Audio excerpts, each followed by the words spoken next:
காரியத்தை செய்துவிட்டு எவ்வளவு தன்னடக்கத்துடன் அனுமன் இருக்கிறாரே என்பதை எண்ணி பெருமிதம் அடைந்தார் வால்மீகி.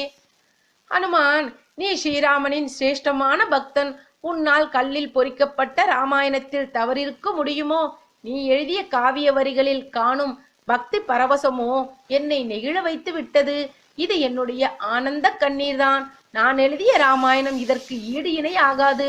உன்னுடைய ராமாயணத்தை உலகோர் படிக்கும் பொழுது என்னுடைய ராமாயணம் காலப்போக்கில் மறைந்துவிடும் என்றார் வால்மீகி. இதனை கேட்ட மாத்திரத்தில் அனுமனின் கண்களிலோ தாரை தாரையாக நீர் சுரந்தது. உணர்ச்சி வசப்பட்ட அனுமனோ பாறைகளில் தான் செதுக்கியிருந்த ராமாயண காவிய வரிகளை எல்லாம் தன்னுடைய வாளால் துப்புரவாக அழித்து விட்டார்.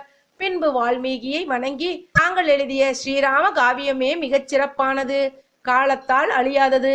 நான் செதுக்கியது வெறும்